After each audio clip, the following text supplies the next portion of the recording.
Sorry, we have a few members that are still just grabbing stuff. Say 5 minutes. Hard start at 5 minutes.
Okay, all right. Thank you, everyone, for your patience. It's been a long day leading up.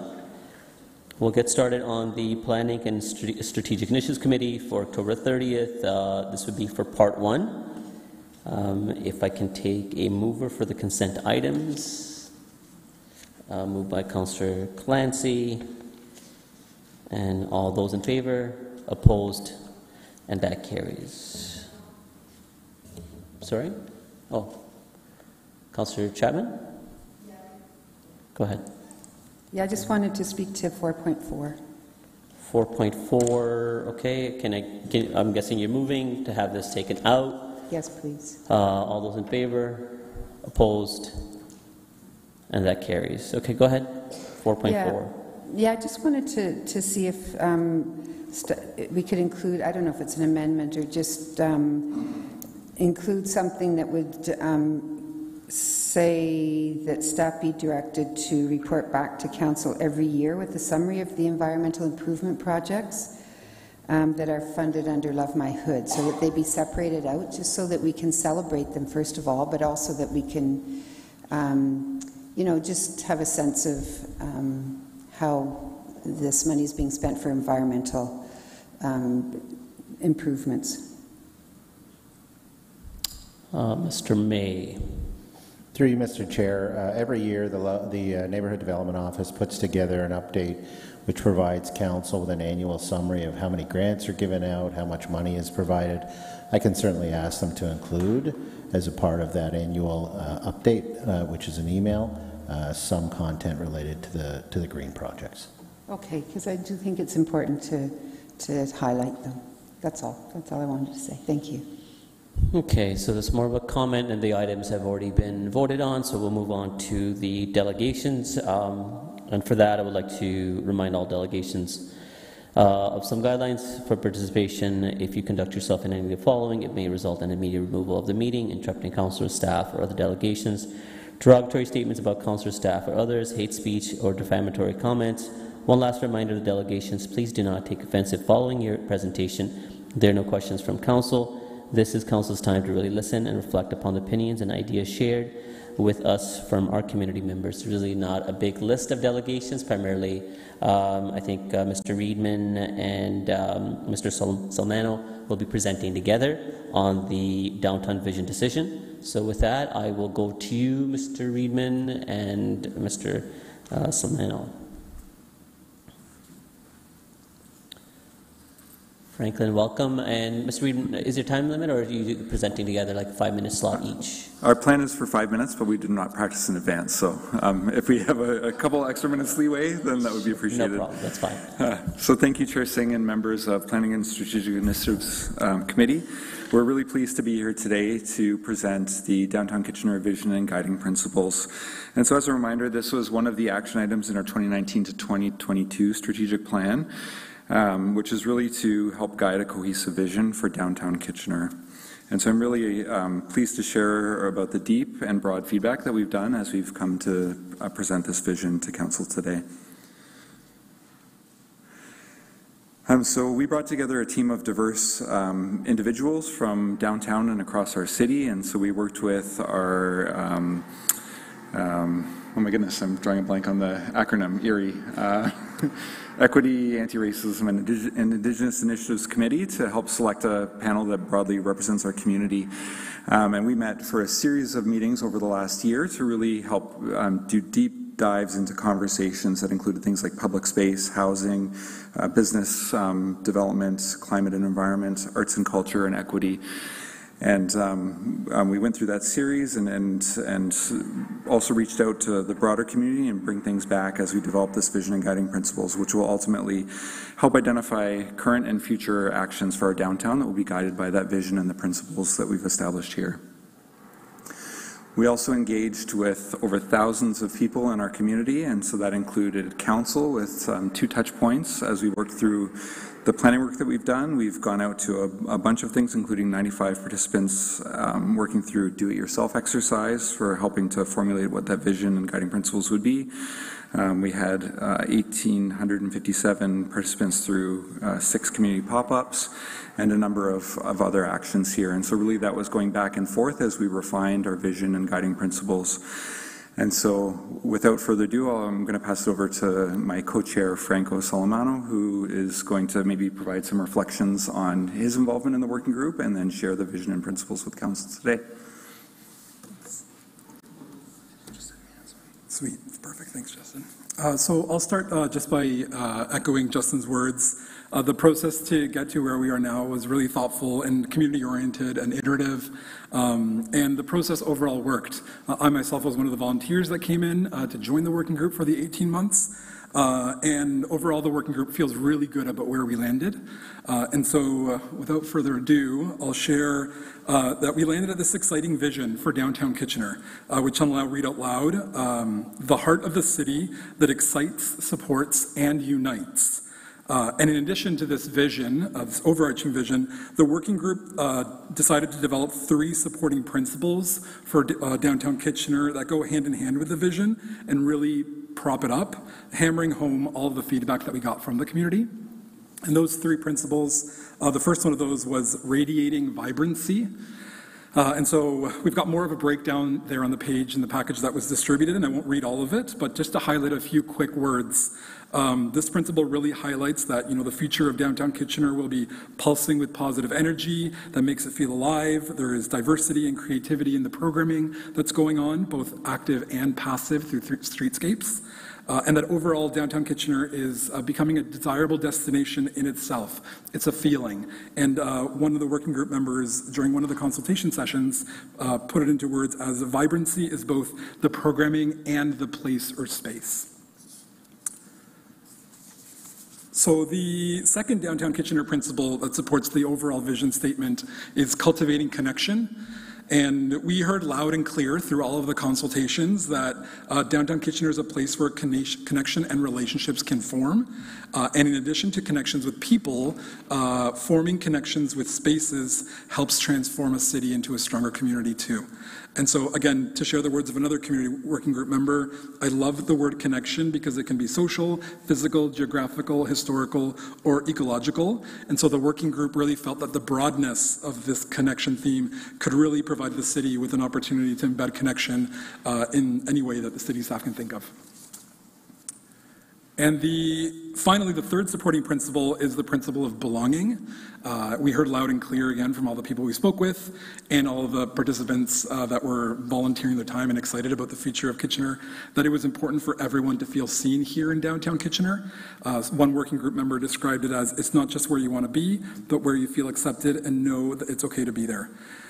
So now that we've shared the vision and 3 principles, I'll just quickly add a thank you to council, to city staff, to our consulting firm, and to all the other community members that engaged in the process through volunteering and worked on several different iterations and drafts of the vision. It definitely was iterative, and we're really proud of where we landed. So in summary, our vision is the heart of the city that excites, supports, and unites, and our 3 supporting principles are radiating vibrancy, cultivating connection, and belonging. And I'll pass it back to Justin. Great. Thank you, Franco. And so we have the recommendations in front of council for today, and we're happy to answer any questions. So I think we went over by about 25 seconds. Thank you. That was pretty good for not being rehearsed. Councillor Schneider. Thank you, Chair Singh. I'm really excited to hear of all the groups that work together and you saying that we're really glad we're at the point we're at. I'm wondering if you could just maybe take us back and give us a little synopsis of the process and the diversity of people and voices that you heard that were able to come together and come up with what you've come up with, because I think it's fantastic. Yeah. I mean, the process itself, for the working group at least, maybe I'll speak in the microphone, sorry. Yeah. The process for the working group at least started with like the application to join this back when we were still 18 months ago, I think. And there was folks from all different sides of Kitchener. I myself representing the LGBT community and being as involved as I can with local LGBTQ organizations. There were individuals there were families, there were folks that were business owners in the city, folks from academia, older folks who've been around for like 30 years and longer, and younger folks who had just joined the city for work maybe a year ago. And so it was really neat to see all the diversity. I would say a really neat part of the process was, we had a lot of workshops where we would get educated on major themes like housing or transportation, et cetera. And for all of us in the room, I can speak for everybody in the room saying I really learned more about the intricacies of the city than ever before. And I think that as we started getting to the final stages of crafting a vision that we were all happy with, we were all bringing in the learnings from the previous workshops. So it was a really neat process. Does that That's kind of really answer that great to question? hear. Yeah, that's perfect. Okay. No, it's great. I really like the vision you came up with. So good to hear of all the different backgrounds that helped shape it. Thank you. Fantastic.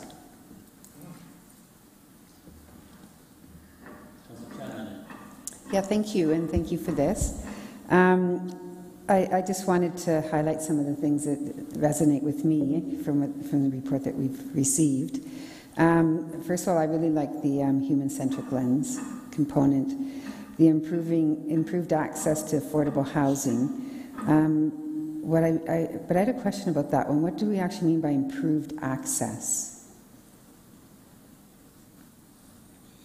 So we know that affordability is a key issue of this council and of this community, and so we had a lot of conversation about making sure that our downtown doesn't just become unaffordable for other people, so making sure there's a range of affordability mechanisms. And so as we build out and guide our future actions and work that we're planning on implementing across downtown, that we want to make sure that we're testing back to that, making sure that we are providing that broad range of housing for all income levels to make sure that we don't just become an exclusive downtown for sort of higher income earners. Okay. The next one was access to clean and safe green space. And again, my question would be, what do we mean by clean and safe? And access, like it's not just we want more green space, we want access to this clean and safe. I wonder if you could elaborate a bit on that.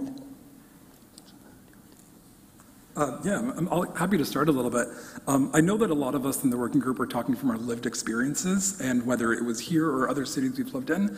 And one of the things that kept coming back was that we needed community spaces which helped us connect with each other, but also connect with the environment and connect with nature, et cetera. And so I think that was more the overarching vision when we wanted to make sure we had green spaces in, was that those community spaces were important to all of us in the working group to feel like the future of Kitchener is home. Now, all of us in the working group, at least, aren't necessarily experts in how to execute that. And so this is why we wanted to make sure this was in the guiding principles in the vision statement, so that when it gets handed over to our, trustee city staff, and the actual how that's executed, I will pass over to Justin. Right. And I guess that's going to be the biggest task, right? To figure out how and what those action items are. I think this is great. My emphasis would be on the affordable component and the green space component, because I think, those are things that I hear over and over again from my constituents as a downtown ward councillor. And just a question for Mr. Reedman. Can you give us some examples of what might be in the action plan? I know it's yet to be done, but what things are you thinking about? Yeah, so we actually started brainstorming that with the downtown working group, and so our last meeting, they had an opportunity to brainstorm a bunch of different action items, and so we are taking that information and we'll be consolidating that and building out future annualized work plans and other components, lining it with our strategic plan and other work that's underway. And so I can't speak to it at this moment, but making sure that we make our decisions and guide them back to this vision is really important, so we have a cohesive vision for downtown that we're actually actioning against. Well, I look forward to your findings and your suggestions. Thank you. Councillor O'Dooney. Thank you very much, Chair. I was going to say well-rehearsed and well-planned, but I take that back since you said that was impromptu. Just reading through this, thank you, very well done. This is phenomenal, and I've had a chance to be at some of the downtown events and programs over the past few months, and I love them. I think they're always phenomenal. There are two areas, radiating vibrancy and belonging. It's linked to the question I want to ask. I feel many times we do a good job of bringing people together. I would love to see more of getting them to speak to one another. Yes, I'm in a place of 400, 500 people, and we're having fun, we're listening to great music. I leave, I'm like, I initiated 2 conversations, but that's about it. With people I already know, it would be great if there was a way that we can build those connections. And now I think of more condos rising downtown. How do we help people through that process? Something that growing up, grandmas and grandpas sat outside and everybody that walked by, they said hello, and that initiated a connection. But now, going up, you just go straight to your building and that's it. Or when you're downtown and you're having an event, you're there to enjoy the scenery and then you leave. But how do we ensure people are talking to one another so that way we can get them to a place where they can feel seen, feel heard, and share that, that sense of belonging from that as well? Just thought to throw that out to get your thoughts on that. I'm happy to chime in if that's okay. Yeah, I'll just quickly jump in just to share, my experience in the working group. We were such a diverse group of people that there were lots of different opinions in the room. And it wasn't always consensus, and it always wasn't always, great, we're on the same page, let's keep going. But we worked through that because we all have the same idea of we know what we want the end to be. We want our deliverable to be this vision that we can all get behind with principles. How originally we had 7 and then it was 3, and so we all knew what we wanted to deliver. And so when you ask that question, I think of in a city, which is obviously thousands more people, I think it's easier to develop those relationships and that connection when you have the same North Star and you all want the same thing, which is in the working group, we all want to deliver this. Now that it's delivered, the idea hopefully would be that all the downtown Kitchener residents or business owners, et cetera, would have something that would be their North Star. And I think the more the city can promote this and say, this is what we're striving for, this is what we want to do, would hopefully create more of those conversations from either side-by-side business owners or individuals at events, so they can start saying, we all want to create, radiating vibrancy, and we all want belonging. So my hope is that this vision will help individuals have those conversations. If everybody knows it, the hard part will be sharing this widely and getting this so wide that as many residents and business owners and individuals coming in know about it. So that's my initial reaction. Thank you. Councillor Clancy.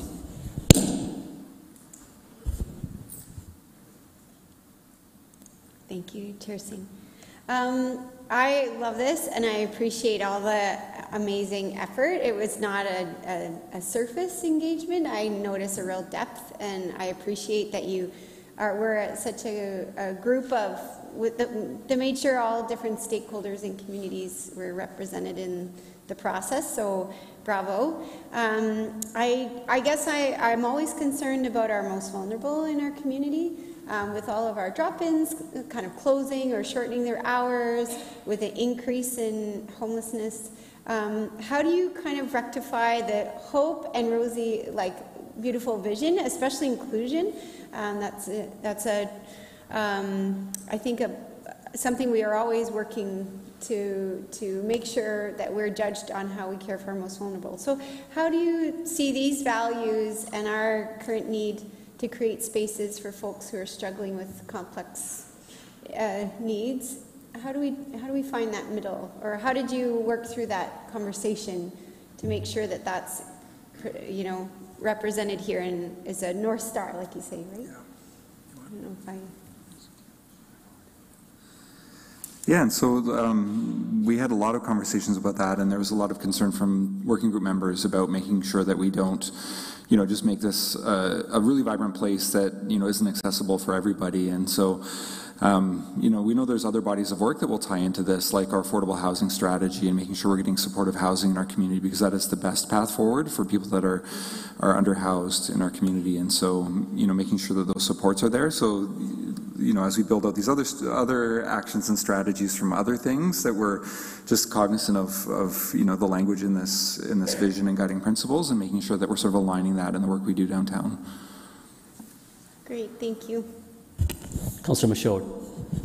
Thank you, and thanks for the report. I love the vision statement. It's perfect. Very nice. One of the questions I have is what you heard, and based on the on Section 2, shops rated pretty low among importance for residents, for people who participate in this. And I'm wondering how you see, envision the downtown looking as retail goes, and little shops, like not the the trendy ones, but the little trendy ones, not the commercial ones, little shops, little mom and pop shops. Do you see, and restaurants? I think that this is something that the downtown has struggled with for decades. We just start getting up to the place where we think we need to be, and then, darn COVID comes, and now we're back to where we started. So how do you envision that, and the fact that it's kind of low on the request from residents or participants? Yeah, I'll quickly share. There were a few individuals in the working group that were small business owners from the local community. I know from Matter of Taste and a few other places. And so our goal was always to make sure that they were included in whatever was designed and delivered. We also know that a future in Downtown Kitchen that is radiant and cultivates connection has to have those spaces.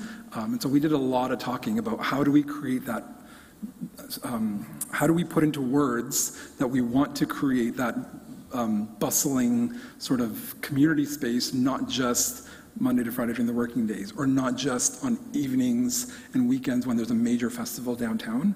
So our hope was that this language captured that, again, particularly because there were individuals in the room whose livelihoods were on stake to make sure that was included. But how it actually happens, again, is our hope is that this will help city planners figure that out. I think you're off to a good start. I think there's far more foot traffic than I've seen in many, many years in downtown. So maybe it's one of those things, you build it and they will come, as we keep saying. Hopefully. Well done, thanks. Councillor Deneau. I just have a comment. Do you want me to wait? If you could just a bit, I'm going to ask some questions and then I'll come first to you. Gotcha. Excellent. Thank you. Just going to touch on a number of things that my colleagues have addressed and just further clarification. I'll start off with that sense of welcomingness and comfort, not for those that just live in the downtown, that may be very aware of the dynamic space that exists and it's within their comfort, but more of the suburban population of this is their downtown, that approach. This is everyone's downtown. But safety and a sense of nightlife. Right? What would the downtown vision be that we can up our game a little bit on the nightlife? Go ahead. Yeah, and so we did have representatives that weren't from downtown on our working group as well, because we want to make sure we got a broad cross-section of feedback.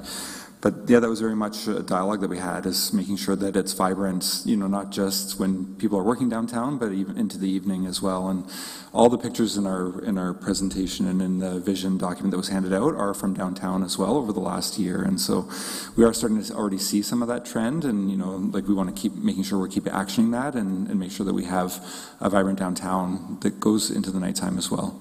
No, and that's great. I'm trying to speak of anecdotally, a few years back, well, going back maybe more than a few years, but we had a number of restaurants and bars that were open well past 11 p.m., and now I think there's only one in the entirety of our downtown. What are we hearing in that struggle? Because as Councillor Michaud has said, we are seeing more people in our downtown, but again, we're seeing a declining, vibrancy of that nightlife. Yeah, and what I could say to that's a pattern that's been seen all across cities around the world, that, as a result of COVID, the sort of dynamics changed a little bit.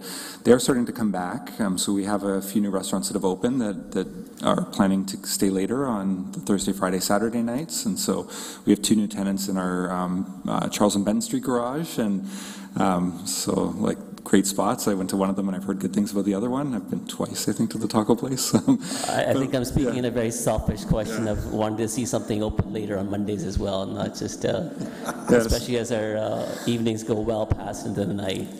Yeah, and so I do think that, you know, as we see more residents living downtown, so that's a big part of our long-term strategy is making sure we have more residential downtown, which has really served us well in part of the response to the pandemic.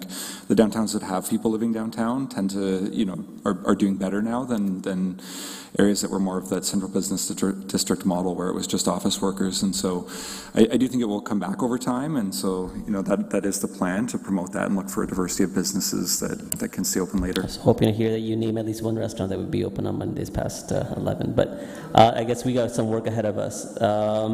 Aspect of our changing downtown really is, I think, a big basis of the institutions that have you know, increased their footprint, especially in the educational sector, right? What are we doing more to engage with that student population that is a big part of our downtown now than it was before? Yeah, to be honest, I'm not 100% sure what's being done with students specifically, but one of the things I wanted to comment on is it was really informative for me, at least as a working group member, to have somebody on the working group be, Linda was the executive director of the BIA, the Business Improvement Area, and so I think that really infused a sense of urgency into everybody that was at the table about how important it is to make sure that businesses feel like they can thrive in downtown Kitchener, that they feel like they know the community well, so they know what to cater to individuals as well. And it was also helpful for me to understand how much is being done to try and address that in the short term, because like Justin said, I think executing this vision is going to take time and years. And so in the short term, how much is being invested financially and with efforts into things like art walks and, you know, funding in organizations to have patios outside where they can, those kinds of things, that really came through in all of our conversations. But what specifically is being done for students, I'm not sure I can speak to that. Sorry. Yeah, and through the chair, maybe I'll touch a little bit more on that. And so, you know, so we did have student representatives on our panel as well. And, you know, we're already in early conversations with our special events team to talk about, you know, potentially bringing in performers that target sort of a, you know, 20-something sort of audience. And so, you know, we really want to make sure that downtown is vibrant for everybody and not just for certain segments of our population. And Yeah, no, I appreciate that is a focus of interest. The last bit is engagement with, we talk about building our community. Much of that is to do with our development community, who are going to build the future of what our downtown is going to be. And it's about creating dynamic spaces, not just on city-owned assets, but also within private held, especially publicly but accessible parks. How much of that conversation was a part of that vision, and how much of that would be going forward so that we can create a lot more assets all throughout? Yeah, and so again, this vision and guiding principles is meant to be that North Star. And so, you know, as we're receiving development applications, we would share this with them and say, this is really what we're trying to achieve in our downtown, and work with them on what those publicly accessible private spaces could look like. Perfect, thank you. Mayor Village. Thank you very much, and I just wanted to say thank you for the presentation, and more importantly for all of the work that's been done over the last number of months to get this to this point. And you know, when you look at the number of people who engaged in this process, either online or in person and pop-ups and so on, I mean, that for me is really exciting, and I think speaks to the passion that, you know, certainly I feel, and I know many people throughout our community feel for the downtown.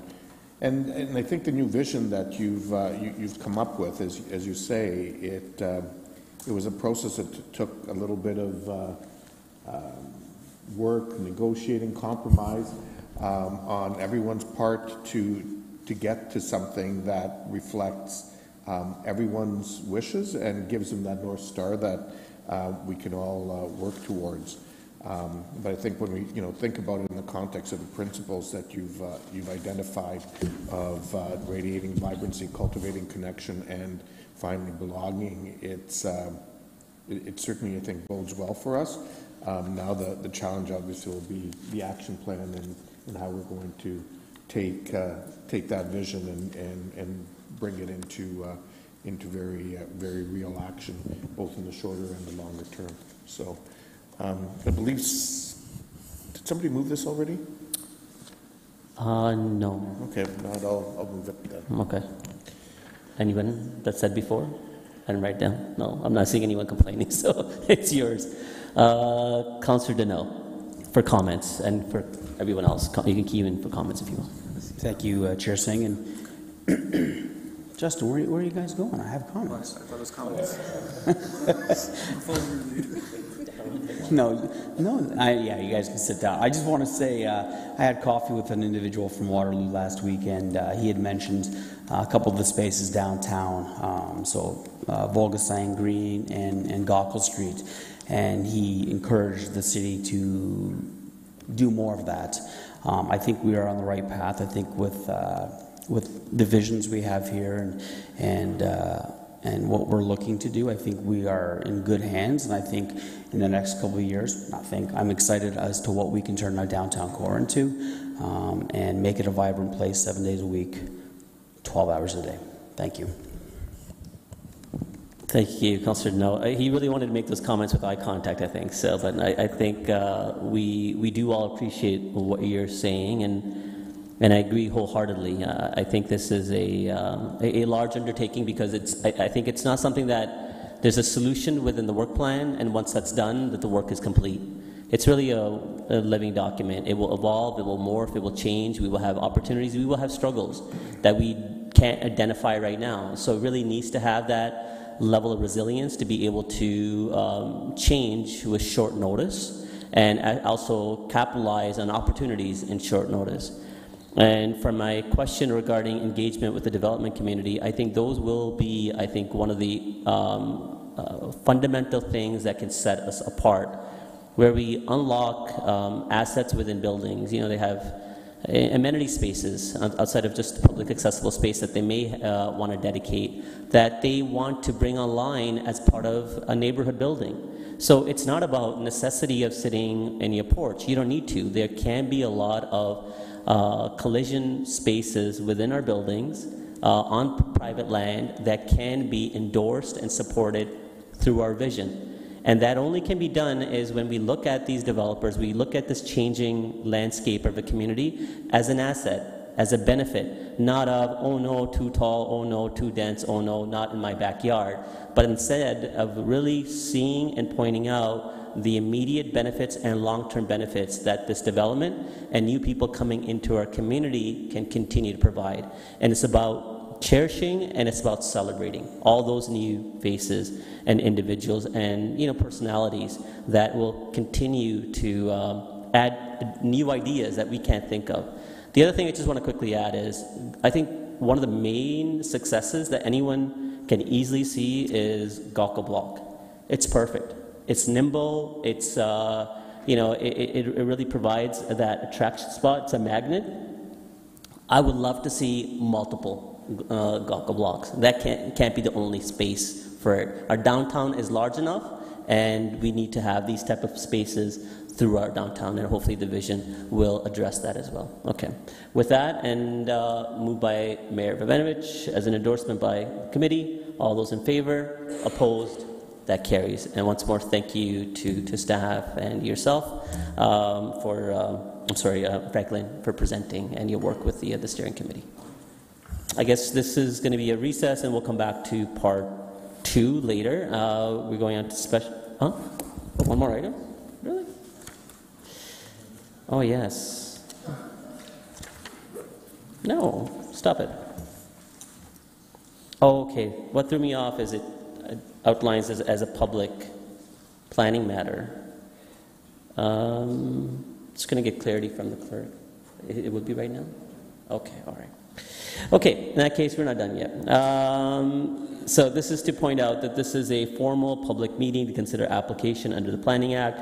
If a person or public body does not make oral written submissions to the City of Kitchener before the proposed applications are considered, the person or public body may not be entitled to appeal a decision of the Ontario Land Tribunal and may not be added as a party of the hearing of an appeal before the Ontario Land Tribunal.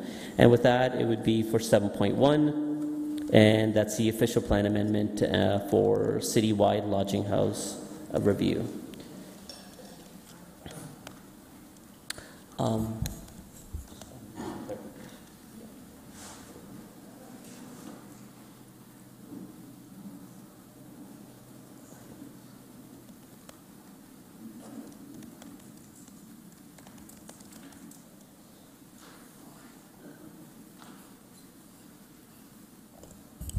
Okay, so I'll go off to staff, and I think Rita Chaudhary and I believe Natalie, oh, yes, you will be presenting. So Natalie's here in support, and I believe, Rita, you will be presenting. Okay, great. Just you are already keyed in, keep your mic on, and go ahead when you're ready. Okay. Through the chair, good afternoon. My name is Rita Chaudhary, and I'm a student planner currently studying at the University of Waterloo. I'm here today to present to Council the citywide Lodging House Review, official plan, and zoning bylaw amendments.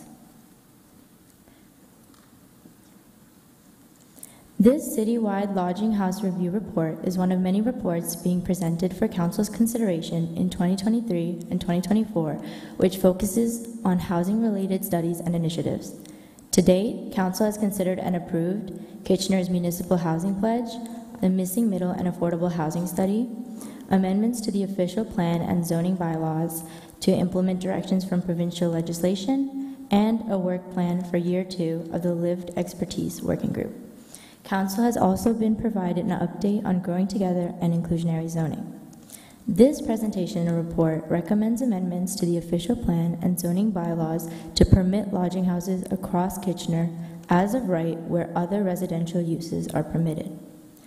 Lodging houses are generally understood as a residence where individuals can rent a room while sharing kitchen and/or bathroom facilities with other residents. In December 2020, Council approved Housing for All, Kitchener's first housing strategy. The Housing for All strategy included specific action to report on the feasibility and implications of reviewing and updating current lodging house policies. As part of implementing this action item, a lodging house subcommittee was formed with members of the Housing for All Advisory Committee and planning staff. Subsequently, the citywide lodging house review was undertaken. Currently, many municipalities across Ontario regulate both the form and location of lodging houses through planning regulation, including with the use of minimum separation distances, or MSDs. MSDs are a regulation that prohibit lodging houses from being established within a certain distance of each other. The Ontario Human Rights Commission, or OHRC, has advised municipalities to avoid discriminatory impacts of regulations geared towards rental housing, including the use of MSDs. These discriminatory impacts can result in precluding lodging houses from being established or from being brought into conformity for licensing standards. This is harmful because lodging houses fill an important gap in the provision of housing. They can be a more affordable housing option, add to the mix of housing options, as well as contribute to the stronger and more diverse neighborhoods. The Lodging House Subcommittee prepared an issues and options paper, which included the following recommendations that are appropriate to be addressed through planning tools or processes. 1. Remove references to minimum separation distances in the official plan and zoning bylaw. 2. Allow lodging houses as of right in all residential zones across the city. And 3. Engage with people with lived expertise of lodging houses through the city's Lived Expertise Working Group. Through the citywide lodging house review, planning staff sought to 1. Propose a standardized definition of lodging houses between the official plan, existing secondary plans, and zoning bylaw 2019-051 and zoning bylaw 85-1. 2. Consider where lodging houses can be permitted throughout the city. 3. Consider an appropriate minimum parking rate. And 4. Implement the recommendations brought forward by the Lodging House Subcommittee in the Issues and Options paper. Oh, I'm sorry. Okay. There we go. Staff are proposing a definition of lodging house that is aligned to the Ontario Building Code and Fire Code.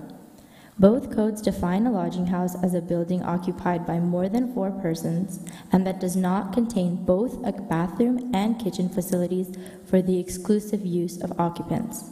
As such, the following definition is proposed. Lodging house means a dwelling unit where 5 or more persons, not including a resident owner of the property, may rent a lodging unit and where the kitchen and other areas of the dwelling unit are shared amongst the persons occupying the dwelling unit. Lodging house can include student residences but shall not include a group home, hospital, any small residential care facility or large residential care facility, licensed, approved, or supervised under any general or specific act or hotel. In terms of location, staff are recommending that lodging houses are permitted as of right anywhere in the city that residential uses are permitted, including mixed use and commercial zones that permit dwelling units, provided that municipal servicing is available. Staff are also recommending to remove any reference to minimum separation distances. The recommended minimum parking rate is 1 parking space per lodging house, which is in alignment with existing parking regulations for single detached dwellings. In conclusion, staff are recommending approval of the official plan amendment and zoning bylaw amendment applications to enable lodging houses citywide, as lodging houses add to the mix and range of housing options and provide more affordable housing options within the city. Permitting and enabling lodging houses citywide provides an opportunity to ensure that they operate with a license and undergo annual inspections to ensure the health and safety of tenants. Staff are of the opinion that the proposed official plan and zoning bylaw amendments demonstrate good planning principles and are consistent with provincial, regional, and city planning policies. Thank you. That was really well done. Thank you so much. Councillor Clancy.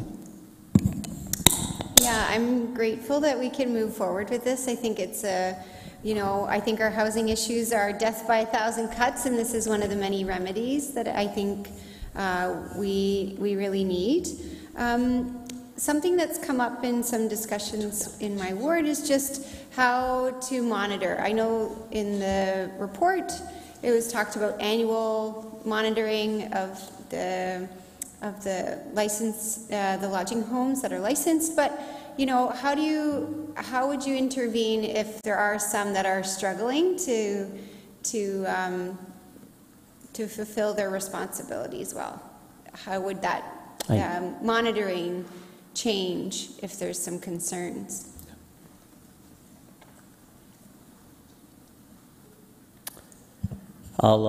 Staff, if you can answer it, it's good. We're getting a starting point, but there's some delegations as well, so we'll go to delegations after this question. Go ahead. So through the chair, we do have a lodging house bylaw for licensing right now. And through that bylaw, we do annual inspections and licensing of lodging houses. That bylaw is under review, and we intend to, licensing staff intend to report back to council with an updated licensing framework for lodging houses and other short-term rental accommodations early in 2024. Great. Glad it's on the radar. Thank you. I've taken a list of those that want to talk to staff. Again, I have Councillor Michaud, Chapman, Davey, Ioannidis, and Deneau. I'm going to take you out, and then we're going to go to some delegations as well. Martin Essling, that's Waterloo Region, yes, in my backyard.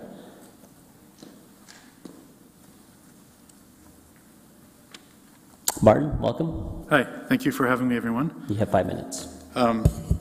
I'd like to start by thanking those that contributed to this moment on the Lodging Home Subcommittee of the Affordable Housing Strategy. It was an honor to work with staff members Natalie Goss and Rida Chowdhury, former staff member Andrew Ramsarup, Councillor Debbie Chapman, Reagan Bruce, and Linda Terry. Helen Flactu has also put in great work with the licensing review so far. The City of Kitchener has the opportunity to maximize sustainable, affordable housing in existing residential buildings. As you know, there's a rule that almost all neighborhoods must keep lodging homes 400 meters apart, and lodging homes are not allowed as of right in some neighborhoods. Removing these restrictions would be in line with the recommendations of the Lodging Home Subcommittee of the Affordable Housing Strategy. Thank you. Lodging homes are frequently more affordable than other housing types, and they can be made available for tenancy much sooner than newer builds, since they require only moderate changes to existing structures. They are also a buttress against homelessness. When I worked at an emergency shelter, many residents that moved out moved into lodging homes. Furthermore, as Dennis Culhane, homelessness expert at the University of Pennsylvania, says, many people attribute the growth of U.S. street homelessness in the 1980s to the loss of lodging home stock that began in the 1960s. He calls them a necessary option. Allowing them as of right would make Kitchener more connected with what human rights organizations want as well. Regulations similar to Kitchener's existing lodging home bylaw have been deemed exclusionary by the Ontario Human Rights Commission. For example, the Ontario Human Rights Commission reminds us that minimum separation distances were intended to protect people by separating residential areas from the noise and pollutions of industry, not regulate people themselves by dictating where they can live in relation to each other. The Ontario Human Rights Commission considers this people zoning, which is illegal in Ontario. Similarly, they view restrictions on which residential zones they can exist in as having a discriminatory impact. The proposed bylaw thankfully removes these restrictions. Removing zoning restrictions can allow more lodging homes to be licensed, so it's worth highlighting some of the benefits. Licensing can increase protections for tenants and provide a stronger framework for ensuring a lodging house is part of a vibrant neighborhood. Lodging homes being legal and licensed means that the fire department is aware of where lodging home tenants reside, which can save lives in the event of a fire. It also makes it easier to report bad landlords without the additional fear of losing their home because it is illegal. Moreover, licensing inspections can bring issues to light. Licensing can also require landlords to live up to their obligations inherent in being part of a neighborhood, such as snow removal, maintaining property standards, and garbage collection. Lodging homes also need to be feasible in order for them to be licensed and above board. In order to increase the feasibility of lodging homes and promote affordability, significantly reducing parking minimums is a priority. Parking requirements can prevent the formation of lodging homes and increase the cost of renting from lodging homes that do exist. This is unfair to car-free tenants as they still pay the increased rent despite not needing the parking spot. Allowing for more flexibility on how many parking spots a lodging home needs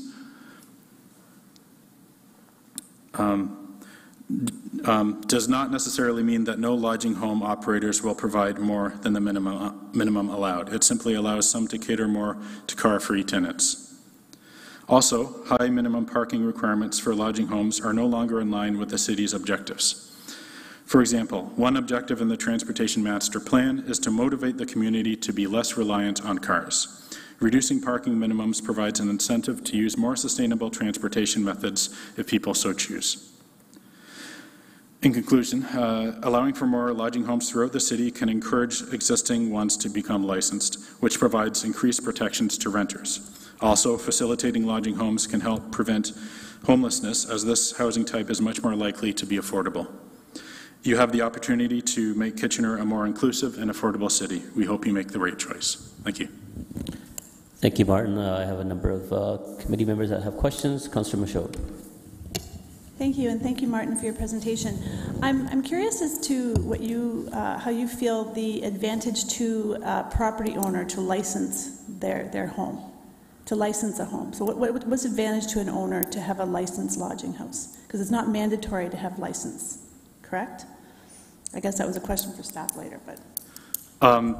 So the issue right now is that while it is mandatory to have a license, they're not allowed as of right in all areas. So many of them remain underground, and it's not enforced. So you have situations where if they're within the 400-meter minimum separation requirement, or if they're in residential zones 1, 2, and 3, they're not allowed as of right. So there's not much incentive to kind of get them above board so that they're licensed. So the advantage there to being licensed is then they can be above board. They can have that. They don't have that fear of getting shut down. Okay, thank you. Councillor Michaud, is very similar to as of right duplexing or not triplexing. Just because you're allowed to do it doesn't mean that you don't have to apply for the occupancy permit for the additional dwelling units that you may have added. So this is very similar. Okay, Councillor Ioannidis. Thank you, Chair Singh, and thank you, Martin, for coming in. With your organization, where have you seen this as of right in a municipality done elsewhere?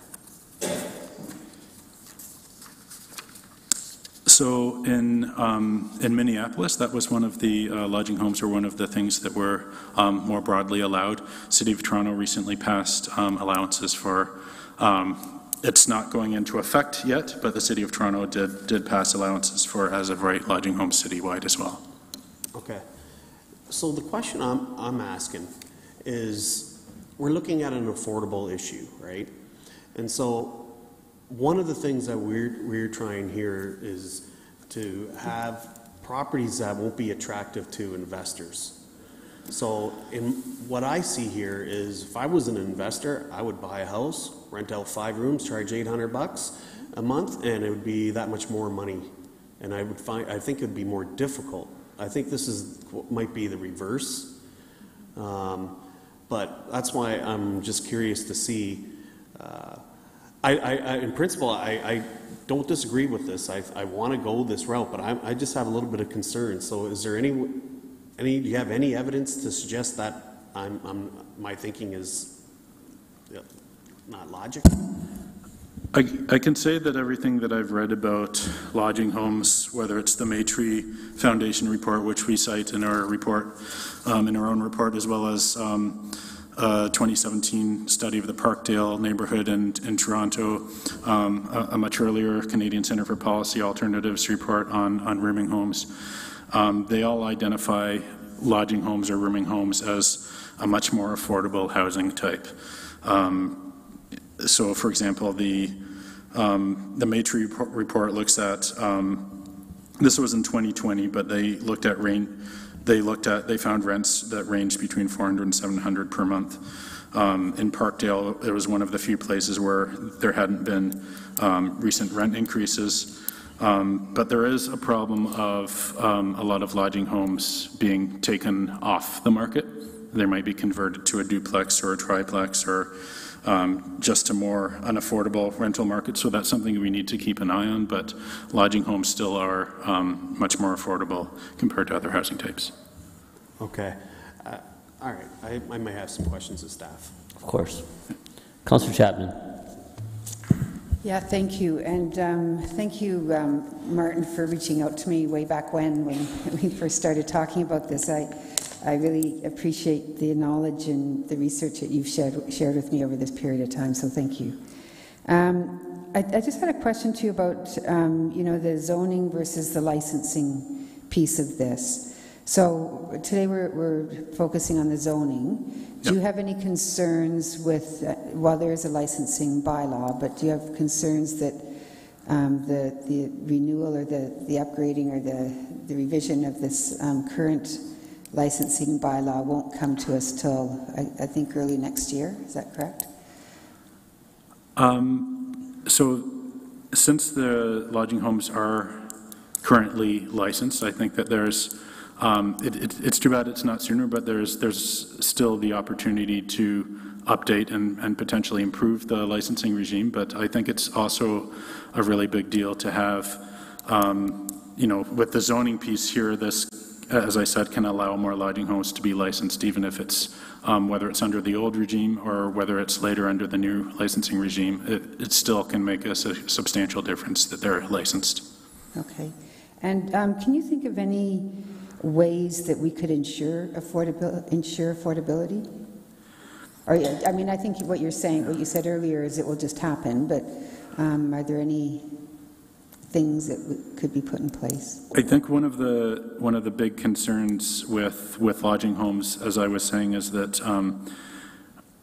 the incentive to provide them as lodging homes. The Maytree report did a study in 2021 on the economics of lodging homes and found that their profit margins are very small compared to other types of developments. So I think, and one of the big things that we've seen across Canada is loss of lodging home stock. So I think one of the important things that I know the city is working on is the rental replacement bylaws. And it's important to ensure that the rental replacement bylaws also apply to lodging homes. In the city of Toronto, when I was doing research, I saw that they weren't, unless that has changed more recently, but that's something that councillors in the city of Toronto were hoping to change, to bring lodging homes into that wording so that they're included in that rental replacement bylaw. Okay, thank you. That's very important. Thank you. Thank you. Thank you for coming in. Councillor O'Dooney. I believe my question will be more for staff, so I can wait for that round to come around. I'll put you down. Councillor Davey. Yeah, thank you. Thank you for your work on this. It's really appreciated. My concern, and I'll be honest, I don't have a great understanding on the long-term implications, But my concern, and I'm just hoping you can speak to it as part of the work that you did, is different areas of the city. Now, I could care less about, the socioeconomic status of neighborhoods. I care more about the high demand areas like the one, like for example, close to Conestoga College. With no minimum distance separation, is there any data supporting or looking at how these get distributed throughout a city? Is it healthy to have a whole street or a cul-de-sac converted to lodging home, whereas the rest of the city, for example, there might be more of a sprinkling? If you'll just give me one moment to respond to that.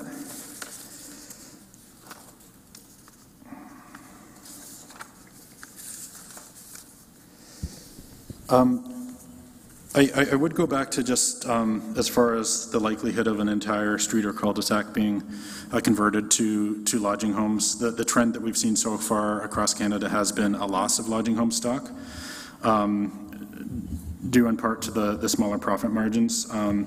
So I do feel like converting an entire street to lodging homes is perhaps not likely, but the other thing I would mention, especially when we talk about, the concern behind the minimum separation distance is, over concentration of people with low incomes, and that, of course, according to the Human Rights Commission, we can't be concerned with where people get to live. But also, I would say that if you look at the alternatives to lodging homes for people that, if lodging homes aren't available for people, the alternatives often is, well, the lodging homes that do exist, which might mean that they themselves are more crowded. It might be a shelter, which would be incredibly crowded. It might be the street. Like, I'd have to think of the things that way. And also, yeah, so if you do allow them as of right in all neighborhoods, hopefully there's more uptake in those other neighborhoods where there's a possibility to have a different type of home for people that need it. I can't speak entirely to the degree of uptake, but I think it is important to put that focus on, if you have an issue with people being over-concentrated, that to have kind of an affirmative method to try to address that instead of doing something that does more harm than good. Okay, thank you for that. Thank you. Councillor Deneau. Thank you, Chair Singh, and thank you, Martin, for coming out today. Quick question. Do you have any information on whether allowing lodging homes as a right saves the taxpayers any dollar by decreasing healthcare costs from people living on the street or overdoses? Is there any data to show that? As far as data that speaks directly to lodging homes, I might have to get back to you on that. But the thing that I would say, in terms of the broader point that you're making, is that there is a lot of data, as you may know, that supports the idea that if you give someone a home, if you give someone a home that is much more cost effective than trying to manage homelessness and all the negative consequences of homelessness. I remember reading the At Home study, for example. It was a big study done by the Mental Health Commission of Canada, kind of pilot project, and it talked about the benefits of housing people under a housing first model. A lot of the people that were housed under that situation were actually in lodging homes. So I certainly wouldn't be surprised if there's some good data to back that up. Thank you. Thank you, Martin. Just, I saw the questions of the committee. I just have a few myself. And to the committee's attention, I want to make sure that you are aware that there's a number of correspondences that have been sent our ways related to this that you can take into consideration as well as the overall context of the discussion.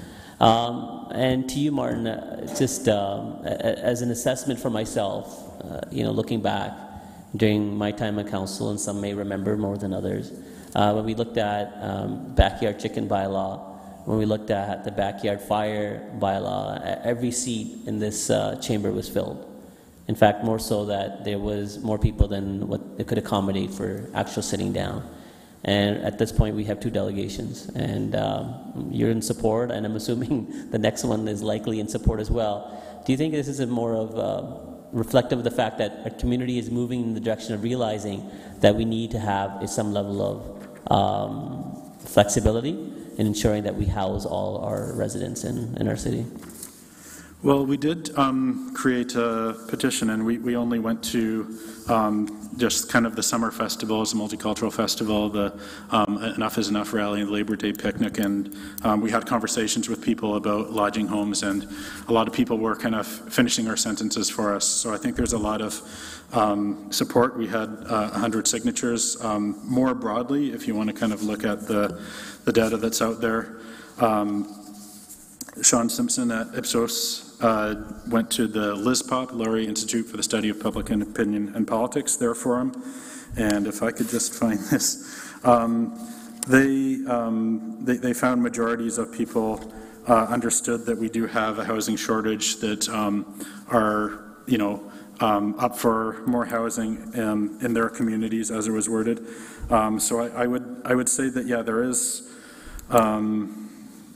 that kind of support. Let's see if I can, yeah, so just to put this more distinctly, 63% of Canadians believe there's not enough housing supply, 74% agree that more housing should be built in their community to address affordability, and if you're wondering about lodging homes being kind of a more affordable housing type, they didn't ask specifically about that, but 74% also wanted more shelters to increase the housing supply. So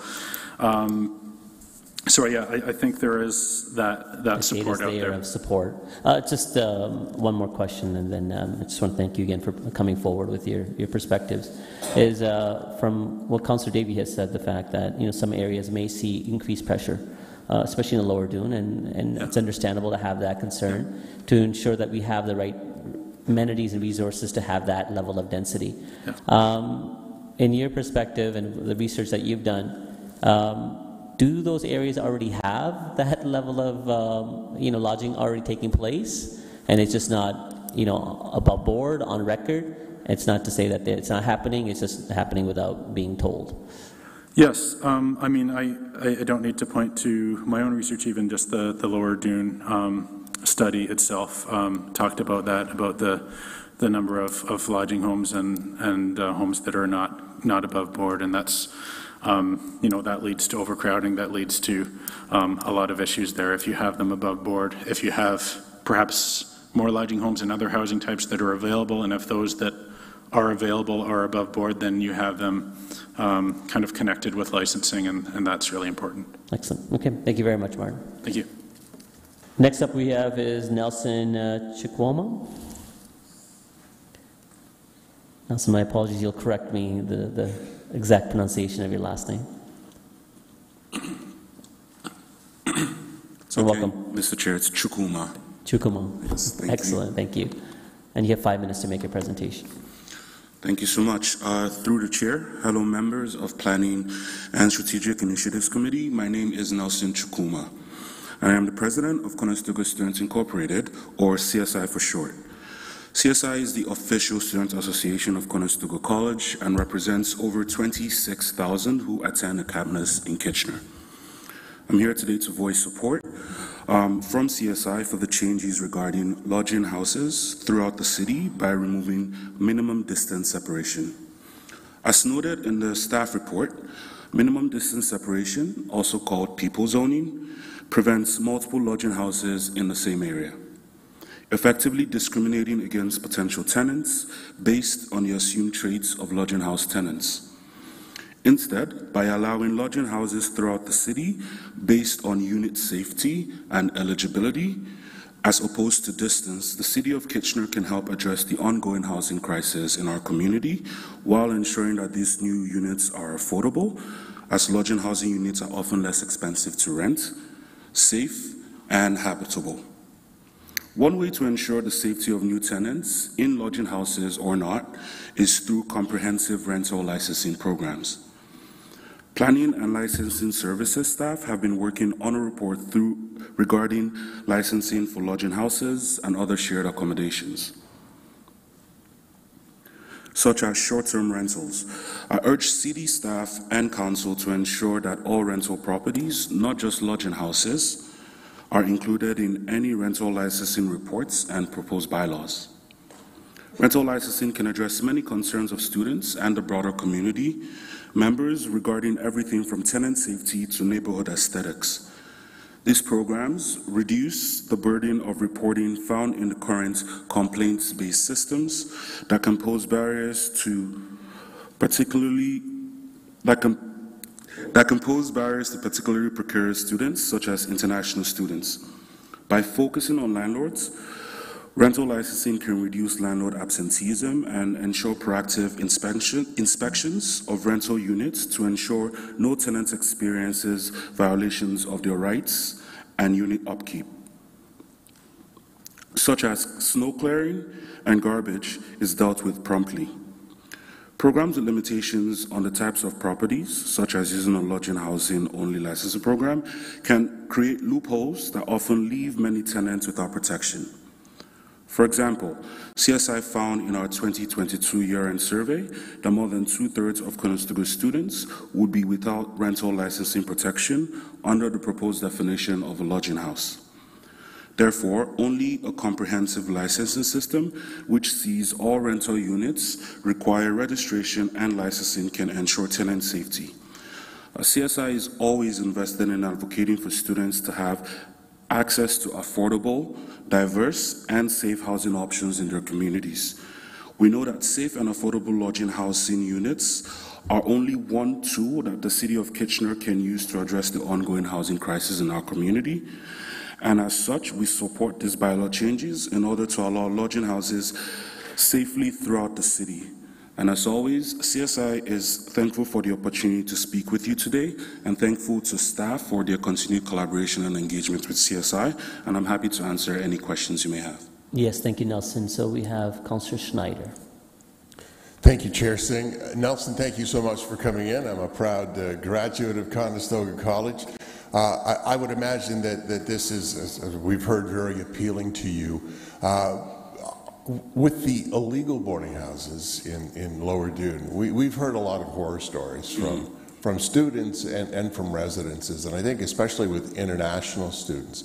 So should this be approved, do you feel that maybe CSI or the college would come up with some sort of guide that says this is a legally licensed, safe place to rent?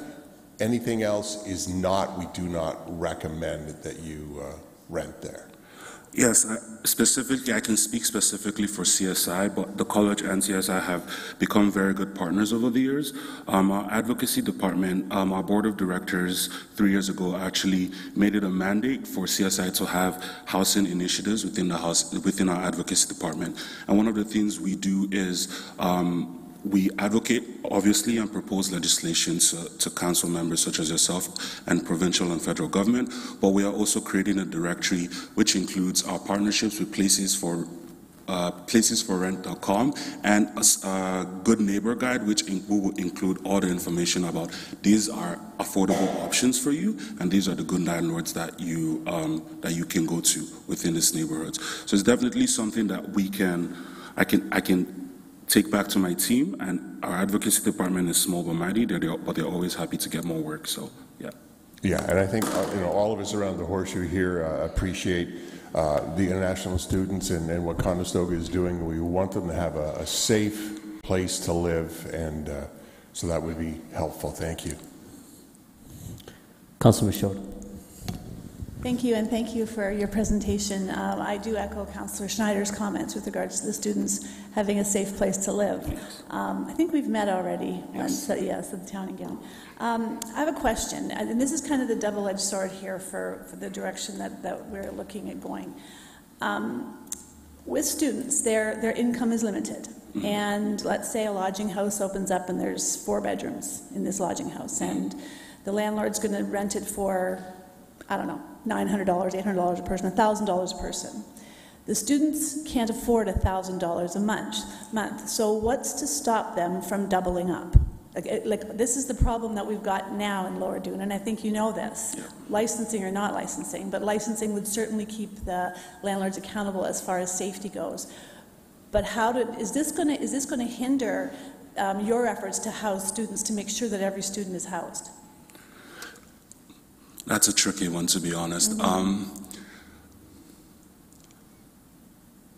I would say that ultimately we want our students to be safe wherever they're housed, and even though the rental licensing program would definitely, because what we're proposing is random inspections throughout the year, and so that when bylaw goes in or fire and safety goes in, if they see that people are double up, they can bring that to us, and then it's up to us and the college to figure out a way to house them temporarily while we direct them to proper housing that is also affordable for them. And do you have that? Is that With us specifically, with CSI, we've done some work in the past, and we have an emergency housing fund specifically for students who are displaced. As you would have noted, in the summer there was a house fire close to Kitchener, and some of those students were displaced, and so we worked with the college to not only provide them some funding to find some new affordable housing, but temporarily house them within the college residences as well. I think a lot of the issues here is, yes, we want students to have affordable housing, but we also want them to understand, coming into a community such as Canada, if they're an international student, that there are rental laws and bylaws that we can educate them on, and there also will be affordable options. They don't need to rent a full unit, they can be a sublet. Many times subletting is always a cheaper option because students are going out of the city to do co-ops or going away for the summer, and then just because they don't want to lose the money, they can rent it at a lower price to students who need it. So we can definitely work to provide those options in general to students as well. And I wonder if it's something that the college would entertain taking on. Would be these type of lodging boarding houses to house students, to make sure that the prices are affordable for them when they come in, and that they're living there safely in the right number of students in the home. It might take a little bit of sweet talking, but we might be able to get that possibly. Who knows? Okay, thank you, Councillor Michaud. Councillor Clancy.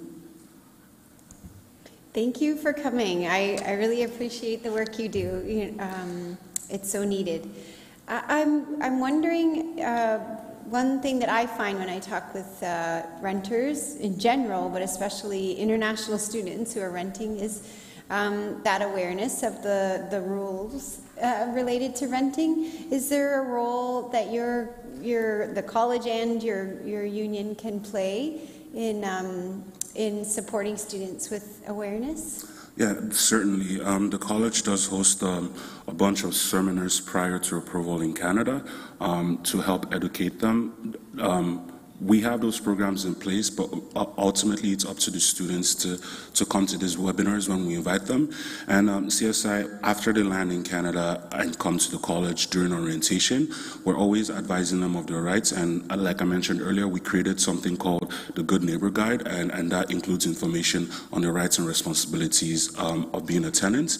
And they can always reach out to our CSI advocacy team if they have any questions regarding any of that. So education and awareness is a big piece for us, and we know that we need to sometimes pivot to reach a wider audience, but we're always looking for ways to do that. Awesome. I'm glad you've taken that on. Appreciate it. Yeah, I think I'm next, but I don't remember what my question was. So thank you for coming in and for the work that you're doing to ensure student safety, so thank you. Next, we'll have questions for staff, and I think if you want to key back in, it was, I think, Councillor Clancy, you were first. Yeah, just kind of piggybacking on my question of the student group, I saw a comment about SHIFT doing education for the public. Can you explain a little bit about that education piece?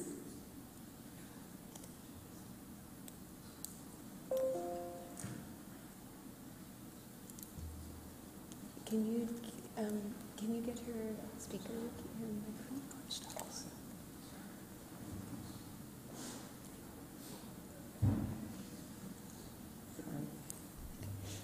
So through the chair, unfortunately that work was done prior to my time, and it's not something that I can speak to today, but I can look into it and provide a response. Thank you. Okay, next was Councillor Michaud. If you want to key in. This is questions for staff. You'll have to key in. Thank you. Thank you. I'm curious, licensing lodging houses across the city, how would this impact the bylaw department?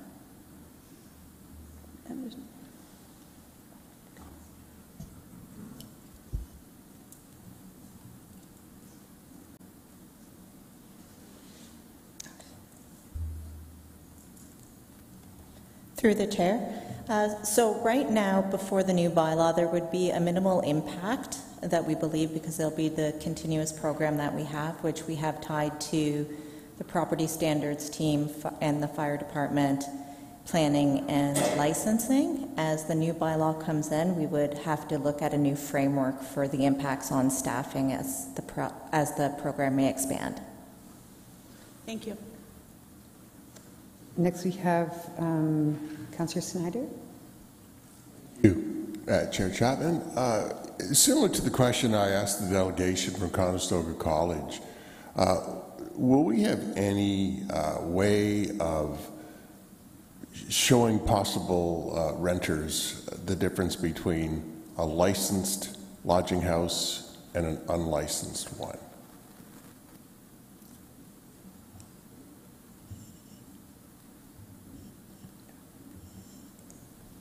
Through the chair, currently we advertise our licensed businesses and lodging houses through our public portal, which will continue to create a communications plan to push that as more lodging houses do get licensed. We've also worked with the Conestoga Students, Inc., and we have prepared cross-communications that are being proposed in the new bylaw to be available in every single property, that will be available in multiple languages, that both Conestoga and the licensing team would make available to new tenants in these properties. Okay, because I think it's very important that we outline the risks of renting in an unlicensed lodging house.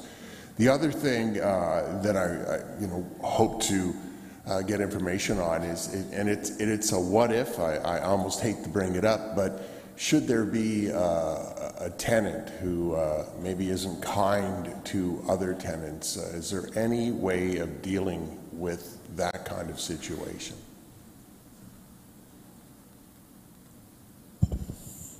So through the chair, it's our understanding that tenant rights are managed through the Residential Tenancies Act. Okay. I just, I don't know if there's some sort of a rental agreement that they would sign before they went in that would maybe highlight those, or they're made aware of that. I think in most of the cases there won't be an issue, but just in that one case, it would be great to have that kind of protection for the other tenants. Through the chair, we have heard that through Conestoga Student Inc. and through other agencies that have been part of our interview process, and we have developed a renter's code that tenants will have to sign as part of renting the lodging house, and that renter's code would also be made mandatory to be posted at the entrance of the property. Okay, thanks so much. That's good. Okay, thank you. Next is Councillor Ioannidis. Thank you, Chair Chapman. I guess my question is, what determines the maximum amount of bedrooms in a unit?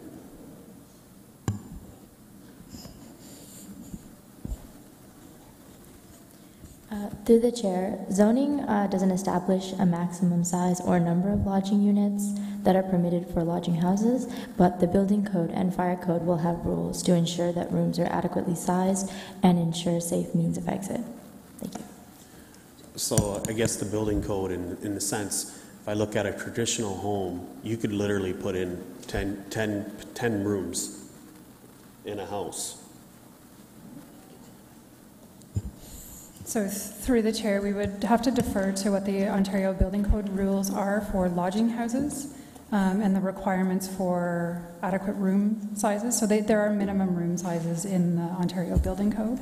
And then the fire code would also kick in and would have different regulations based on different occupancy load.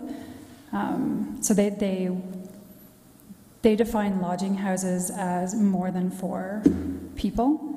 And so there would be different thresholds depending on the occupancy load. Okay. I guess my next question would be with regards to, we sort of seen this problem before, I guess, in Waterloo. And when they were going through their, with their bylaw issues and all that stuff, and it seemed to me at the time that when they put those bylaws in, it sort of increased, you know, rental pricing, if I was correct, because it seemed to, I don't know if anyone has that knowledge, but it could have been just coincidental, I don't know, but it seemed to me that it raised the cost of rents.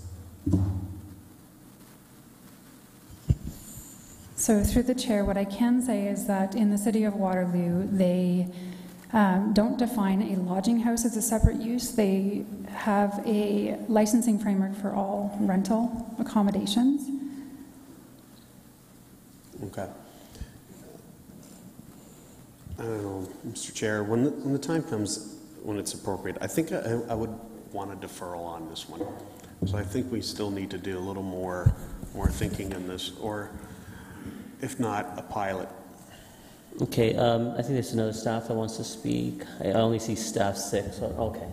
Thank you. Through you, Chair. Further to Councillor Ioannidis' question, in looking at comparators with Waterloo, the cost of their license spread out over 12 months was approximately $23 per month for the landlord to cover. Our current licensing program spread over the 12 months on the average number of tenants is about $15, and we are looking at how we can change our fees to be more aligned with the cost recovery and fair model, similar to some of our other licensing frameworks. Oh, I didn't see that you clicked on. Go ahead. Okay. I guess that can be acceptable. My other concern is if I'm an investor, I'm going to go in, purchase a home, and with what I see right now with the current landlord and tribunal regulations, is there a control on what I can charge as rents per bedroom?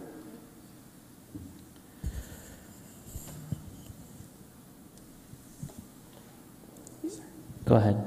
Through the chair, there is no current control of the max number that you can charge per bedroom.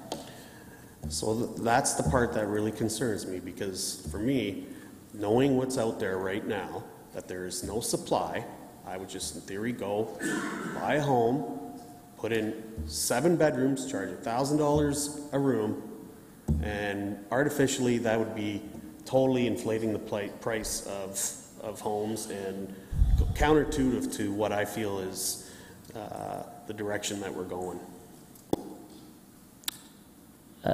Yeah, we're not ready for comments yet because you've added that. I'll allow staff to respond if they want to respond as to the, I guess, the current market of the rents for rooms and also what supply plays a part into that. So I don't know if staff want to, or Mr. Weidman? Yeah, through the chair. So supply and demand does play a function in what people charge, and so if there is an oversupply, the price tends to go down. And so right now there is an undersupply of a variety of types of units, and so that is driving the price increases that we've seen in our region. Okay. Are you good, Councillor Ioannidis? Yeah. Councillor O'Dooney. Thank you very much. I just have a few questions here. I'm still, processing this concept in my head as well. I was reading an article earlier on that says the turnover within lodging units, it's from another city entirely, but it was about 40% or something. I just want to confirm, do we have any numbers of what that looks like from what we currently know?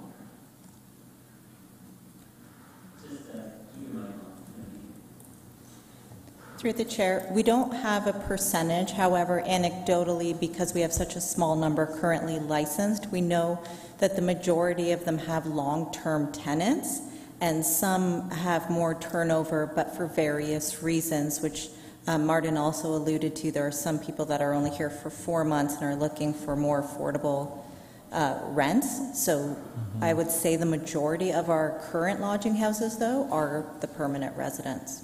Okay. Who would be managing the lodging homes? I'm assuming it'll be the landlord, the investor? And is there any rent control on holding a price at a certain range? We don't have the authority to put rent control in place.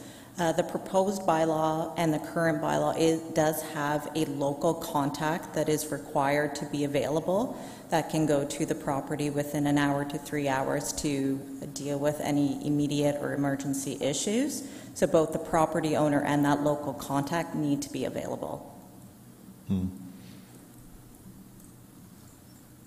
How do we protect people from horror stories? And I know there's a terminology that I've been hearing a lot in my ward, slumlords. You know, how can we protect students or anyone that goes in? Is this something that is regulated by landlord-tenant board, and what would the waiting process be if there is any case? Is it another 1 year before that happens, or how will that work? So I'd like to preface this by saying that the majority of our lodging houses we don't hear anything about. We don't hear complaints about the state of the lodging house or the way the property owner is operating the lodging house. So I do think it's a smaller percentage that may be causing some of those concerns that you hear about. In having a licensing program, it does require certain types of inspections. So it is hard for a property owner to not be able to meet the standards that we have in our bylaws, which would have fire going in and property standards and licensing, and our public health officials all take a look at these properties and ensure that they're safe, and they're annually licensed and inspected. So any issues would have to keep being fixed and resolved for the tenants. As part of that program, the communication plan with the information that needs to be provided, there will be contact for the municipality and the different agencies they can call, as well as a requirement to put up the rules of the municipality for the tenants so that it's clear for them what to expect. Chair, I mean, I don't know, but would like your advice. I don't know if I'm overthinking this, or perhaps this should start as a pilot and we get some sort of report back or something. I like it. I like the potential solution, but I feel like there's still some questions that I'm just not 100% certain about, but interested in just hearing from other people around their thoughts on that. So Councillor Ioannidis has already identified that he may be contemplating an amendment to the staff recommendation, which may be exactly that. Instead of the bylaw being approved or amended, that it be some sort of pilot. And I think at a later time, once he has the phrasing of what that amendment would be, we would probably need some commentary from staff of seeing how that pilot could be addressed as part of the bylaw. Sounds good. Thank you. Councillor David, you got skipped, but you were checked off here, so I didn't know. Go ahead. Thank you, Mr. Chair. Thank you. Can I get some clarity on what the repercussions are for not being licensed, for an unlicensed lodging house?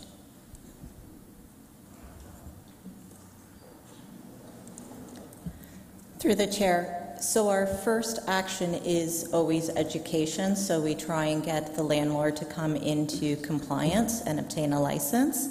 After that, there is we can issue an order, and then it can lead to enforcement and charges. Okay. And is that regularly enforced? It's regularly enforced for the lodging houses. Most, if not all, come into compliance with licensing. Okay. And I've heard that there are a number that aren't licensed. I'm assuming the only ones that would come our way would be ones that were the subject of complaints. There's different reasons why some have not come into compliance. We don't have rights of entry into properties if they're not licensed. So we may not be able to go in and collect the evidence. There's other ones that have not met some of the zoning regulations, so are operating but are waiting to be enforced through different divisions. Okay. Are there any other repercussions? for the individual, maybe this isn't a question for you, Ms. Flack, too, but do we know if people are able to get like house insurance, for example, if they are operating a housing or a lodging house illegally? So the collection of insurance is part of the licensing requirement, so we do obtain home insurance that says it is running as a rental unit. We also do advertise that renters can get their own renter insurance. Okay, thank you. And to follow up with the question asked the delegation, staff are not at all worried about the potential take-up in, I'm just going to say it, I guess, higher demand areas of the city and what that might mean in terms of overcrowding. Staff are not concerned about, you know, an entire, close to entire streets, for example, in certain areas being converted to lodging homes. So through the chair, the recommendation in front of you today is changes from a land use and zoning perspective. So if we all turn our minds to lodging houses as a use of land, it's regulated in the same way as any other use of land. So the same way as a single detached dwelling, the same way as a mid-rise apartment building or a high-rise apartment building. It's a different use of land, and the tools that we have under the Planning Act are our official plan and land uses and different zoning categories and different types of rules. The recommendation before you today would suggest that treating a lodging house as a separate and distinct use of land would be the same as a single detached dwelling, and we look at where it would be appropriate to provide that use across the city. And in accordance with our official plan, that would see it as a residential use that would be compatible with every other residential use across the city, which is the staff recommendation in front of you today. Okay, so you could, in theory, limit it then if it didn't meet certain criteria. Okay, that's helpful. Last question I have, and I'm not sure if our staff can answer this or not, but one of the concerns I hear about too is like garbage collection and that sort of thing. I'm assuming when a house becomes a duplex, that becomes known to the region that they get, I guess, double the garbage limit, for example. Is that applicable to lodging homes as well? Because I'm worried about, you know, basically people dumping garbage in the woods and that sort of thing if there's too many folks. Through the chair, we have spoken to the region about it, and if they are aware that a property is operating as a lodging house or a rental unit, they have said they may consider it commercial and therefore not pick up the waste. Not pick it up at all? That's right. Okay, thank you. That was a really good question, and not the answer I was expecting. Mr. Mayor, is that something you can comment on? Oh, okay. All right, well, okay. Mr. Reedman, you had keyed in. I think it was 2 questions asked by Councillor Davey. Do you want to add more? Yeah, through the chair, I just want to remind council that the licensing component would be coming back in the new year. So right now we're dealing with the land use provisions, and so Ms. Goss had a good response to some of the questions, but it's felt that a lot of these questions are really focusing on licensing, and the land use component is in front of council at this point in time. Good, I would agree. Councillor Chapman. Yeah, thank you. I think one of the students brought forward the suggestion that we should be licensing all rental units across the board. Is that something that's being considered? And I know it's early to talk about licensing, but I guess I just wanted to reiterate that request. Just keep it on. There's a huge list of questions towards you guys.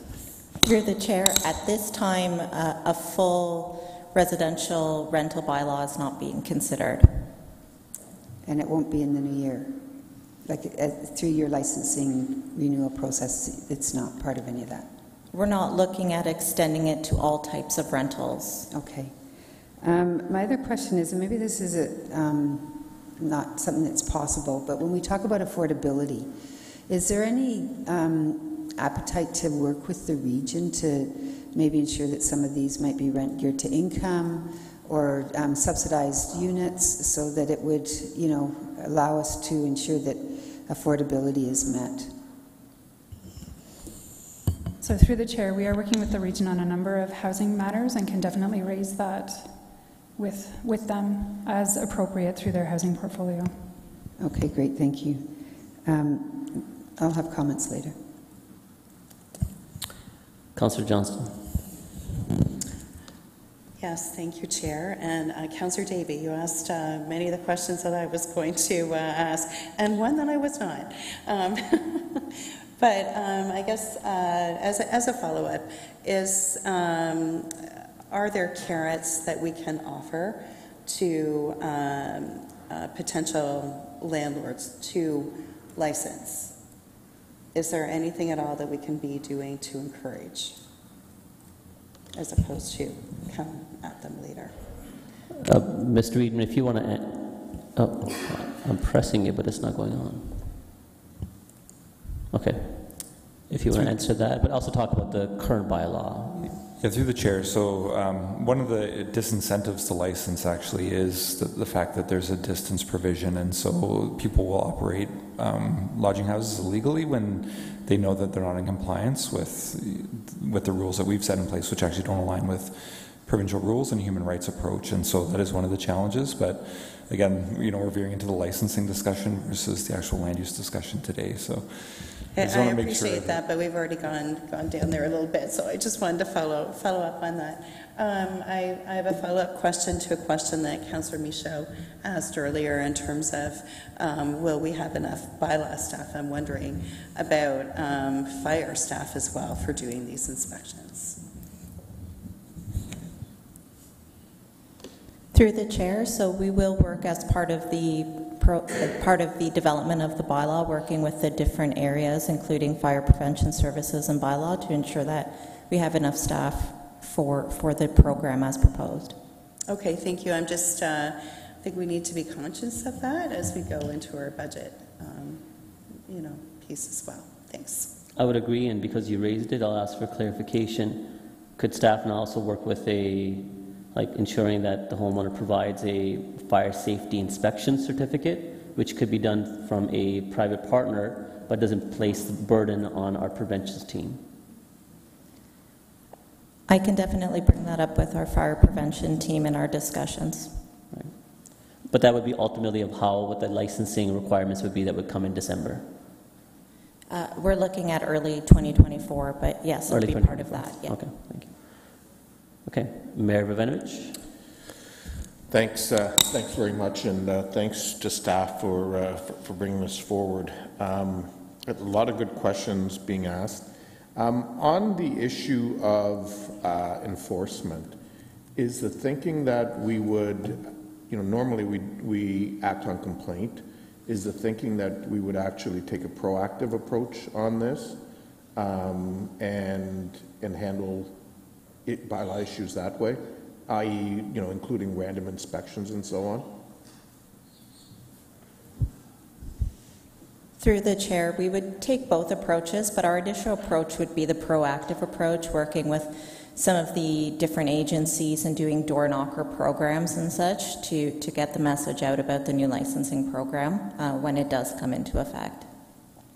Okay, and then, obviously we're not going to take the heavy hand of the law kind of approach right at the beginning, but once that transition period has happened, I just want to make sure that we're going to, part of the plan is to be proactive and not simply waiting for somebody to call, correct?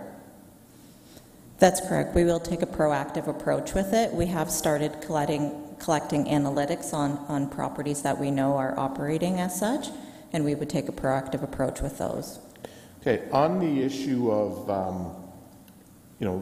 pricing and supply and demand and so on, I mean, we see this as being part of the overall housing continuum, correct? And so if that in fact is the case, not having any supply or very limited supply is actually what, and staff can correct me if I'm wrong, that is what actually will inflate the prices of lodging houses versus if there's more supply out there, and I compare it quite frankly to student rental housing in the city of Waterloo. When there was an abundance of it, the prices came down. When there wasn't an abundance of it, i.e. right now, the prices have gone up. and gone up substantially. So, I mean, I'm presuming that the same logic would hold here? Through the chair, that's correct. Okay, so, you know, like I do understand some of the concerns around wanting to see things, you know, ideally, I mean, rent controls are not something that we want to control, that we have the ability to do. And, you know, if council's desire is to see more supply and more options in a range of affordabilities, then presumably this is the way we need to go. And which leads me to my next question. Like right now, if someone can't afford $1,000 a month, you know, or whatever they're currently paying, what options do they have available to them? Like if you can't afford renting an apartment, what options do people have available to them? Through the chair, our hope with this approach and the land use changes and zoning changes in front of you today is that it will provide an option for more legal, safe housing options. I think that's the biggest advantage to doing the changes in land use and zoning that are before you today. There may be options to seek more affordable housing, but our concern is that that would drive the housing or drive folks to look for housing that may not be as legal or legal at all, and then therefore may not be as safe an option. Right, and in terms of affordable housing, I mean, there's a process to get that built, correct, and it takes time. So there, with the lag, potentially, we may see people who don't have other options, you know, either moving in and bunking with a friend, or potentially, you know, going homeless and being on the street it becomes an option. Whereas potentially, I think what you're trying to suggest here, if I understand it correctly, is that this is a more affordable option that might be on the table, correct? So through the chair, yes, it is one of the more affordable options, and it is not obviously the only option, and we continue to work across the housing continuum to enable additional supply of all housing types, to ensure that there's sufficient supply of all housing types, and continue to work with our housing provider partners on a number of avenues to ensure that there is supportive and assistive and more affordable housing options through, say, the region of Waterloo as well. Okay, if I can just ask my last question then. A lot of the issues and concerns that are being expressed today are from a licensing perspective, as has been noted.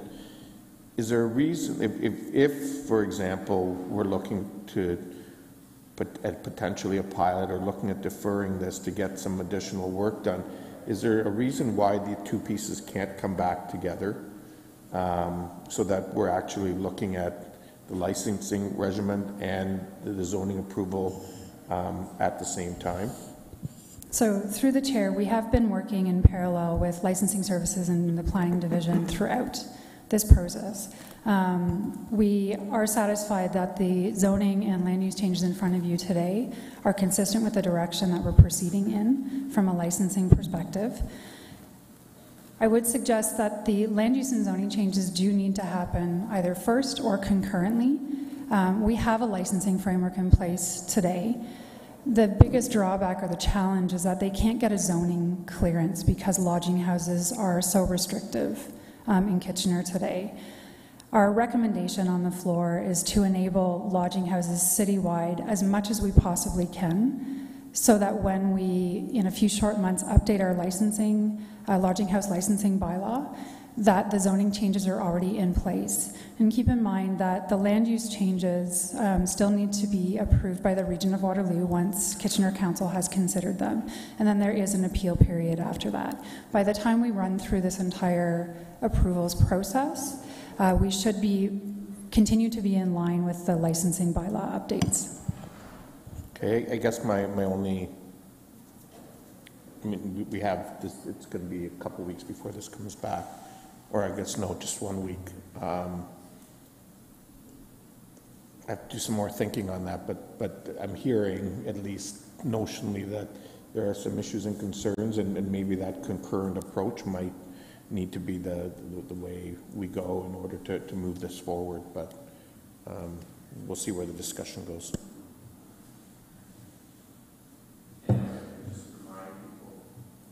On the clock. We still have about 4 others, and I'm sure there will be comments afterwards too. So I agree with Mayor Benovich. We just have to be cognizant of the time, and we have a long day ahead of us still. Councillor Michaud. Comment? No, I'll take you down, but still questions of staff, I think.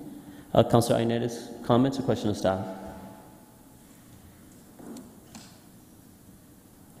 Can you go to the next? Okay. Councillor Schneider?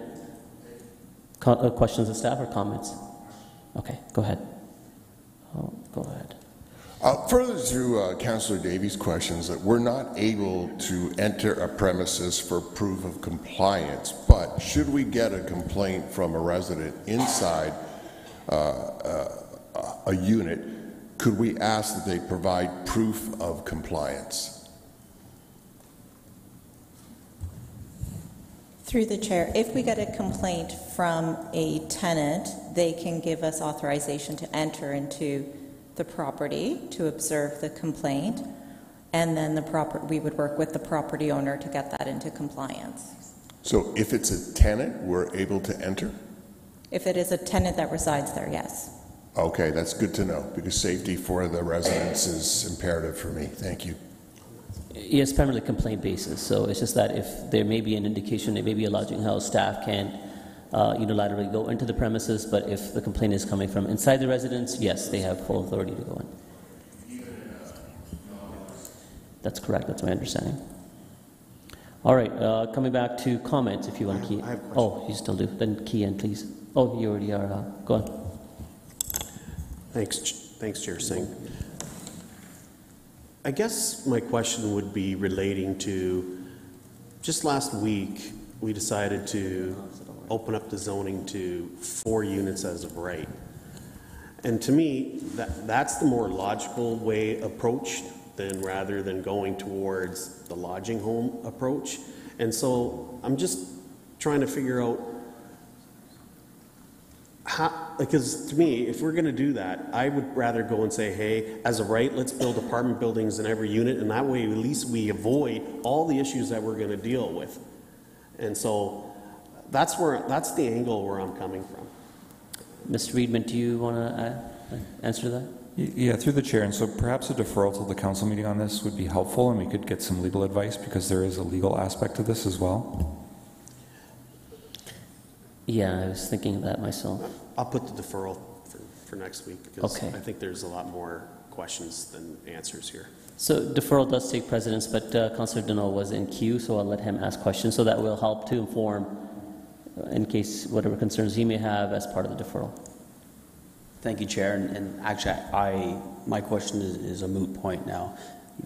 Councillor Chapman crossed me off. Can I start with comments? Comments to the deferral. No, comments to staff. If you want to add your overall... Oh, actually, you know what? Yeah, comments to deferral. So we've talked a lot about the impact on the students. I think what we're missing is it's not just students we have to be concerned about. It's the rest of our community who are underhoused, who are living in unsafe tenant dwellings. And so I know there are a few wards that will see a greater impact on this, but my concern is if we defer it and maybe for a week or 2 weeks, that we're not focusing on the issue at hand. And the issue at hand is we don't have enough spaces for people to live, students or non-students. And so I can't support the deferral, because I think we have to make a choice with the information that was given to us. And aside from licensing and fines and stuff like that, I think we need to, we know we need to provide more housing, and this is the way to provide more housing for those who need it the most. And so, that I just want to comment on the deferral for that. On the deferral? Are you key in? Yeah, go ahead. Yeah, just to maybe help Councillor Donnell out in terms of the clarification piece. even if we made a recommendation today, it would come back to council next week. So the deferral is simply allowing us to defer and get that additional information. And No, so and I on. understand that, yeah. Okay. Yeah. No, I think he understands that. It's just that he got missed out from earlier questions of staff. I think someone else asked this question. So although right now we have a lot of people queued in, it is appropriate to comment on the timing and on for the deferral as opposed to litigating of are you supportive or not supportive of the motion. We will have that opportunity when this gets deferred and comes back to council. I just wanted to make sure that he had the opportunity to say and not be missed out.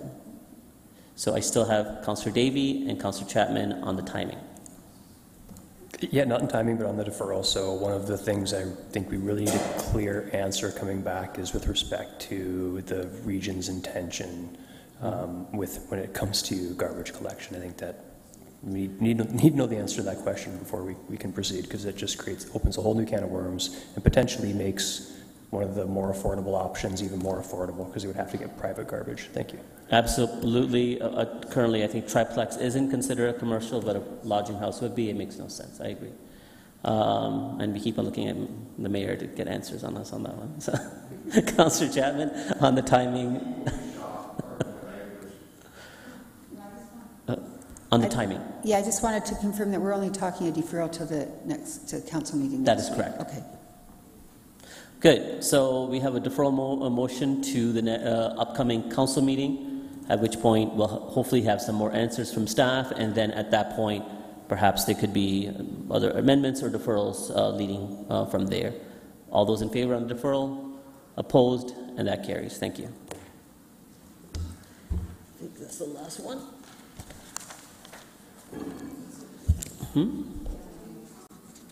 No, we deferred. We don't make comments. We make comments on the deferral as to if there's additional information required or onto the timing. So I wouldn't have allowed you anyways. All right, that carries. I think we are recessing for the next part 2, and special counsel is taking over.